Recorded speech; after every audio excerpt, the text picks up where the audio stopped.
Di awal abad ke-20, ketika perempuan belum memiliki banyak ruang untuk bersuara, muncul gerakan perempuan di Nahdlatul Ulama yang dipelopori oleh tokoh-tokoh visioner seperti Nyai Juaisy dan Nyai Siti Syarah.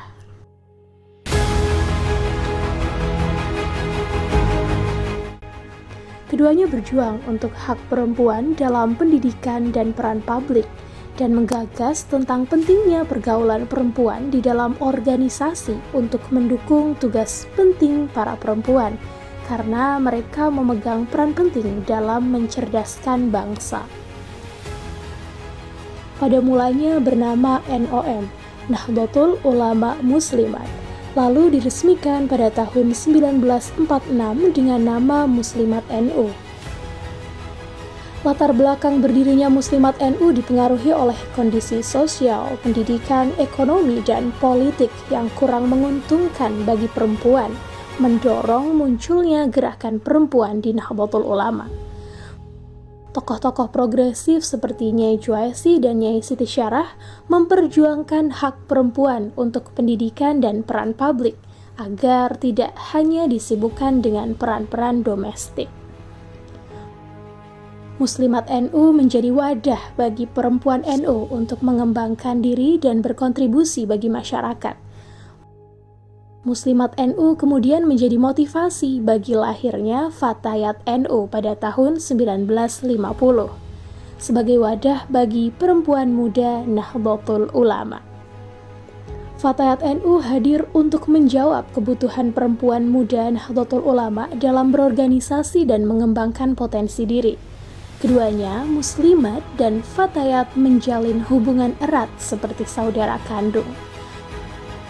Pada masa Orde Baru, Fatayat NU juga mendirikan Fatser, Fatayat NU Serbaguna, sebagai respon terhadap gerakan PKI pada saat itu. Pada tahun 1967, Fatayat NU berpartisipasi dalam Muktamar NU ke-24, namun kemudian memilih untuk mengadakan kongres secara terpisah. Kongres tersebut menghasilkan rekomendasi penting terkait isu-isu politik, pendidikan, dan sosial, termasuk desakan untuk membersihkan aparatur negara dari unsur Orde Lama dan G30S, serta peningkatan anggaran pendidikan.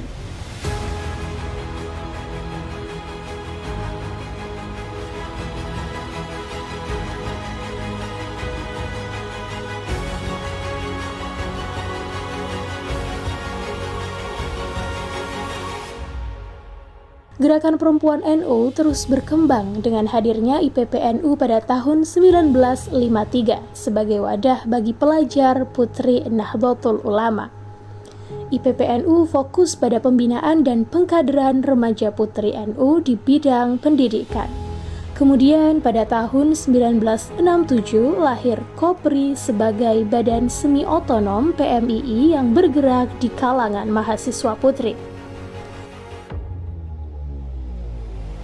Kopri menjadi gerakan mahasiswa yang berlandaskan ideologi Ahlus Sunnah wal Jamaah.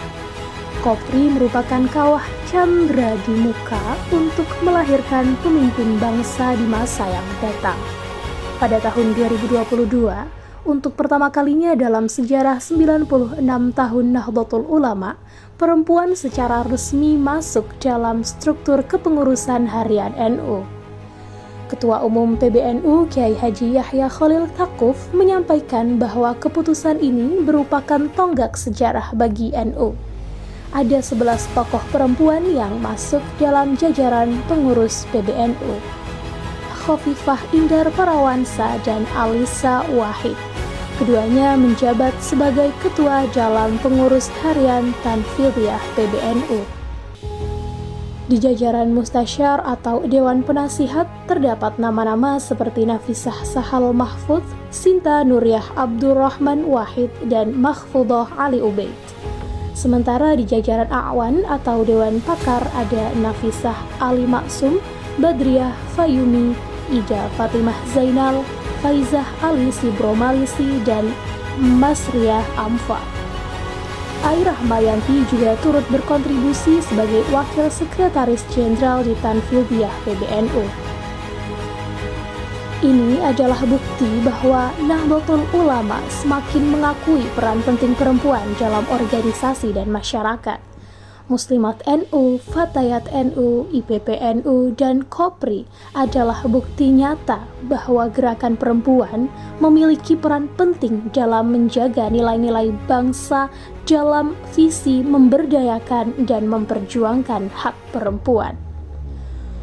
Kopri PB PMII mengucapkan selamat hari lahir ke-102 Nahdlatul Ulama dan selamat datang di abad kedua Nahdlatul Ulama.